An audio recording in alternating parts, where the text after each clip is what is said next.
Sir, Pahalgam हमले के बाद से इंडियन गवर्नमेंट ने इंडस वाटर जो ट्रीटी थी उसे सस्पेंड कर दिया है। और क्योंकि इसके पीछे लॉजिक तो बहुत बड़ा होगा, लेकिन हमारे व्यूअर्स और हमें भी आप ज़रूर बताएं, थोड़ा सा समझाएं कि इसका क्या फ़ायदा होगा, क्या नुकसान होगा, इसका एक फुल टाइम इम्पैक्ट किस पर ज़्यादा पड़ेगा और उसका क्या रिजल्ट निकल कर आएगा, इसके बारे में हमें आप ज़रूर थोड़ा सा बताने की कोशिश करें।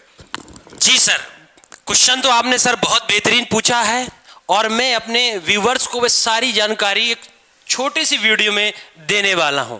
यहां पर बेटा आप मैप में देख रहे होंगे सिंधु जल रिवर सिस्टम में से यहाँ पे आप देख रहे हैं इंडस रिवर। आप पहले आप इसकी इंडस रिवर जो है बेटा वो चाइना यानी तिब्बत क्षेत्र से इसका ओरिजिन होता है।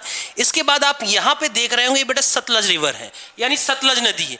बाकी ये आप देख रहे हैं ये बेटा आपकी कौन सी झेलम है, चिनाब है, ये आपकी रावी है और ये कौन सी ब्यास है। तो ये सारी नदियां का ओरिजिन इंडिया से होता है। बाकी ये जो दो नदियां हैं, एक है आपकी इंडस रिवर जैसे आप सिंधु नदी कहते हैं और ये सतलज नदी, इनका जो ओरिजिन है बेटा ये चाइना के तिब्बत रीजन से होता है। और इन्हीं नदियों के पानी को लेकर के जो विवाद है भारत पाकिस्तान के बीच लगातार चलता रहा और एक मीडिएटर के जरिए इस समझौते को भाई सॉल्यूशन निकाला गया। और वो हल किसने निकाला? वर्ल्ड बैंक ने। काफी बैठकें हुई और बैठकों के बाद जब कराची में बैठक हुई 1960 में भारत पाकिस्तान के बीच, और भारत पाकिस्तान की तरफ से पाकिस्तान के राष्ट्रपति मोहम्मद अयूब खान और भारत के प्रधानमंत्री पंडित जवाहरलाल नेहरू ने इस बैठक में हिस्सा लिया और इस ट्रीटी पे उन दोनों लोगों ने साइन किया था। तो इस ट्रीटी में क्या समझौता हुआ था बेटा, इसको यहां से देखेंगे। कब हुआ? 1960 में। कहां हुआ? कराची में। मध्यस्थता यानी मीडिएटर किसने किया? विश्व बैंक ने। तो सिंधु की सहायक नदियों को बेटा जो सिंधु, झेलम, चिनाब और एक साइड आप देख रहे हैं पूर्वी नदियां रावी, व्यास, सतलज, तो इन्हें बोलते हैं बेटा, इन तीन नदियों को बोलते हैं पश्चिमी नदियां, सिंधु, झेलम, चिनाब, और इन्हें बोलते हैं बेटा पूर्वी नदियां। ये याद रखना, आपको एग्जाम में भी देखने को मिल जाता है। तो सिंधु, झेलम, चिनाब का जो 80% वाटर होगा वो पाकिस्तान यूज में लेता है। यानी सीधी सीधी बात ये हुई इस ट्रीटी में कि भारत सरकार इन नदियों पर डैम नहीं बनाएगा। आपने रनिंग रिवर परियोजना देखी होगी कि बिजली उत्पादन कर सकता है लेकिन पानी को रोक नहीं सकते। इसका मतलब यह हुआ बेटा कि 80% जो जल जाएगा वो कहां जाएगा? पाकिस्तान में, और 20% ही भारत इन नदियों का पानी यूज कर सकता है। लेकिन इन पूर्वी नदियों पे भारत के लिए दे दिया गया 80% और पाकिस्तान के लिए कितना हो गया? 20%। यानी रावी, ब्यास, सतलज पे भारत सरकार डैम बना सकती है। यहां पर यह बात है, यह बात समझ गए होंगे आप।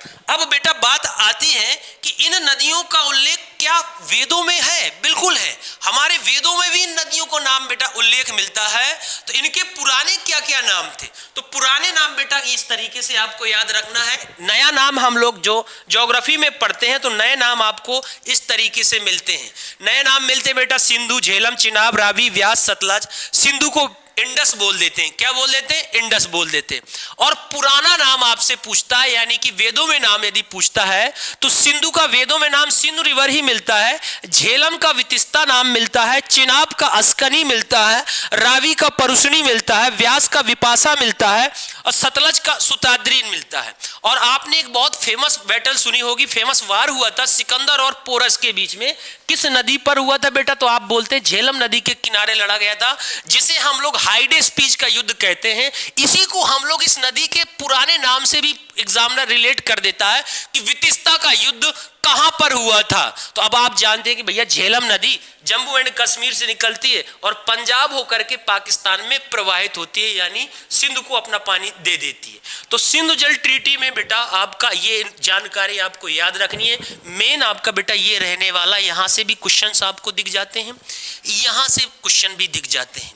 तो जो पहलगाम अटैक में सिंधु जल ट्रीटी सस्पेंड हुई थी, उसका रीजन बेटा आपने कारण देख लिया कि भारत सरकार ने जो सस्पेंड की थी ट्रीटी, क्या है इस ट्रीटी में सस्पेंड करने का कारण? तो आपको पता ही है कि पहलगाम अटैक में जो हमारे 28 निहत्थे भाइयों को आतंकवादियों ने मारा था, उससे रिलेटेड भारत सरकार ने सस्पेंड कर दिया था ट्रीटी।